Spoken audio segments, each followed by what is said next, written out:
ব্রেনটা tumour operation করেছে তার, এবং সেই অপারেশনটা সাকসেসফুলি শেষ হয়েছে। এখন তিনি সেই হসপিটালের কেয়ারে আছেন বিদেশে। যাই হোক, তার প্রতি শ্রদ্ধা জানাই, এবং তারই দ্বারা গঠিত আজকের এই নিরাপদ সড়কের এই আন্দোলন, যেটা শাখা পোশাখা সারা বাংলাদেশেই প্রায় আছে। এখানে অনেকেই অনেক কথা বলেছেন, অনেকে অনেক প্রস্তাব দিয়েছেন, সেগুলি সবই সুচিন্তিত প্রস্তাব। আমার কিছু ব্যাকা কথা হচ্ছে, আমার দেশের মানুষের কর্মসংস্থান নাই, রাষ্ট্র তাদেরকে বেকার ভাতাও দেয় না, এবং লাখ লাখ তরুণ তরুণী সারা বাংলাদেশে বেকার। আপনারা অনেকেই জানেন না,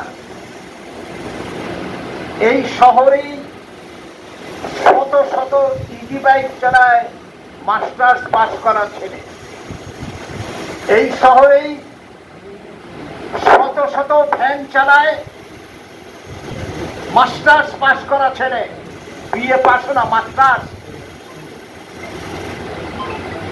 পারিবারিক ডিমান্ড ফুলফিল করার জন্যে, তাদের পারিবারিক অর্থনৈতিক সংকট নিরসনের জন্য, পারিবারিক চাহিদা পূরণের জন্য তারা বাধ্য হয়ে ছুটে আসে 10 কিলোমিটার 15 কিলোমিটার দূরের থেকেই শহরে সংক্ষিপ্ত সময়ের জন্য কিছু আয় করে নিয়ে যাওয়ার জন্য। এটা হচ্ছে বাস্তবতা। ভিড়টা কেন হচ্ছে এবং এটা নিরসনের পথ আছে, পথটা বন্ধ করে নয়, যেখানেই আমি ইফার করি আপনাদের সাথে। এই যে নিউ মার্কেটের 0 পয়েন্ট থেকে আপনার ওই নবেকি পর্যন্ত, নবেকের ওই করে সুন্দর মুন্সিগঞ্জ পর্যন্ত, এই রাস্তাটার সাইডে সড়ক ও জনপদের জায়গা আছে 100 ফিট। আরে 100 ফিট জায়গার মধ্যে আমাদের এই নিউ মার্কেটের সামনে এই জায়গাটি আছে 24 ফিট, যেখানে রাস্তাটা আছে 24 ফিট। বাকি সম্পূর্ণ রাস্তাটা অব্যবহৃত এবং অনুন্নত অবস্থায় পড়ে আছে। রাস্তার মাঝখানে লাইট পোস্ট, রাস্তার মাঝখানে অন্যান্য পোস্ট, তার পিছনে টল, তার পিছনে ভ্যান গাড়ি, বাদাম বিক্রেতা, তার পিছনে সবকিছু, এইরকম একটা হসপস অবস্থা।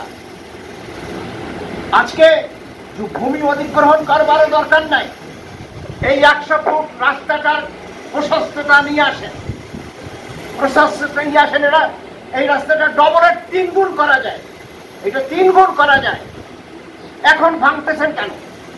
যখন করেছিল 3 তলা 4 তলা 5 তলা ওই যে আপনার শ্যামনগর মুন্সিগঞ্জে, তখন তো আপনারা চোখের সামনে দেখছেন এগুলি করছে, আপনারা কিচ্ছু